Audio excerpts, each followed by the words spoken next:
I overlooked arpeggiators for a long time, but actually they can be really helpful.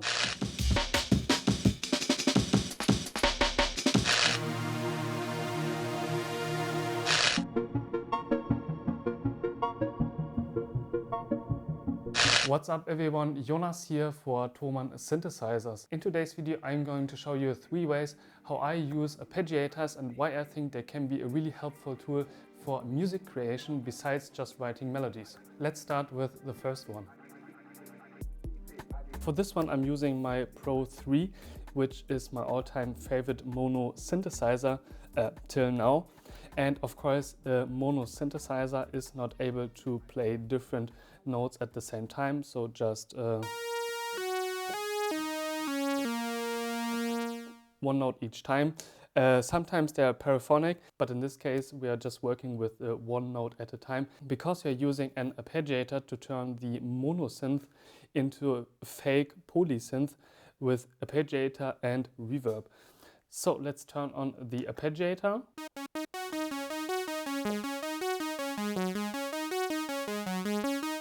So by using this we are able to play different notes. They are kind of layered, and when we turn on the reverb, then everything gets pretty lush and big and the notes are overlapping. A little bit of increasing the or decreasing the attack.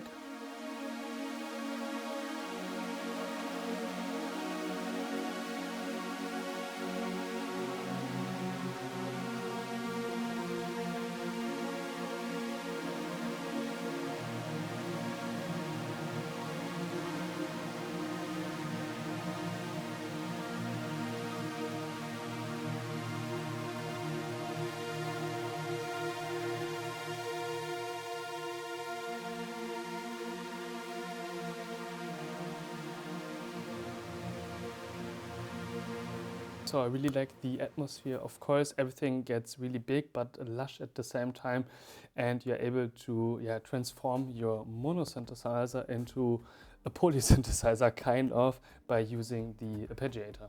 Regarding the reverb settings, I'm using a pretty basic reverb, not the Valhalla vintage verb, but the Valhalla Supermassive, because here the reverb tail is a bit longer, and I think this is pretty important to not hear the transients of the arpeggiator, although you need to adjust the attack settings of course. And of course the dry-wet signal should be 100% wet. Arpeggiators can be a really helpful tool in my DAW because of Max for Live or similar devices. I'm able to create really interesting utilities for music creation. So let's jump into my DAW, and this one is created for Ableton, but I do think there might be something similar for other DAWs as well. So in this case I'm using an arpeggiator to slice breakbeats, and at this point I have to give shoutouts actually to Ned Rush, because this is his idea or his creation, and I will link the video to rebuild the whole settings somewhere in the description or on the screen, so you are able to build it yourself as well, because it's incredible fun to play around with it. And I think actually for live settings or playing live sets, this one is just top notch. So what I did here is actually a simpler, and inside the simpler there is a long breakbeat, and the arpeggiator then is triggering different slices within the breakbeat, and you have macro parameters you can adjust and hit different slices with different distances and semitones. So this is just one, so really short, or 8, which is kind of far, and of course how many steps as in the arpeggiator you want to trigger. So this would be of course a lot. And with a randomizer you are able to trigger different start points or give start points a different chance to have more variations inside the breakbeat.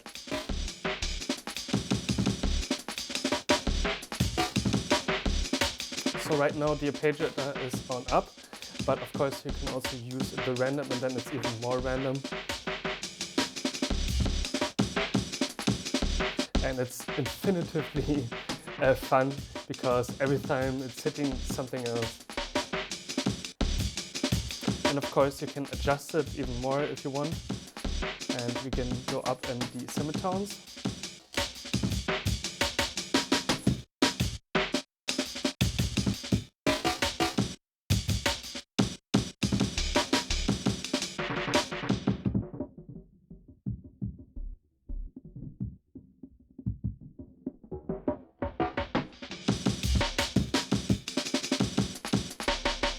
So it's very much fun to play with it, and I think the arpeggiator is actually really helpful also to create tools, not only to play melodies, etc., but also to create your own tools inside Ableton. So of course arpeggiators are known for writing melodies, but I think we can spice this a little bit up with a sequencer.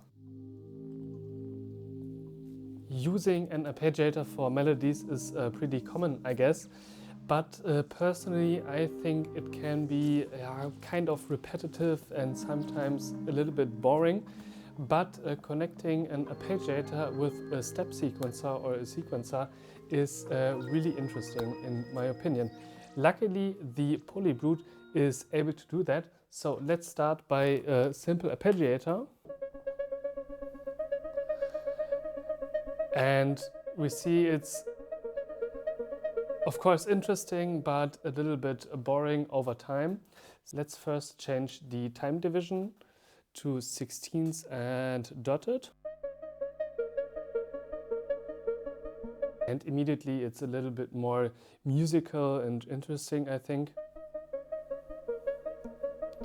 Let's now use the arp with the sequencer. All we need to do is press sequencer and arp at the same time, and we need to change the sequencer length. And now we have the arpeggiator, but also with the control of a sequencer. Right now in here you will only hear one note because here is the division for the notes, but we're able to play multiple notes at each step. So in here are 6 lights, so I can play 6 notes. And here 3 maybe.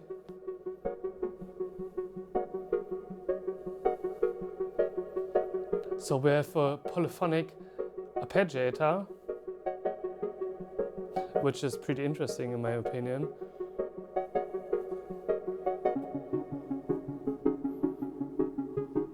And moreover, we can set the octaves down below here, so we can put it an octave down or up.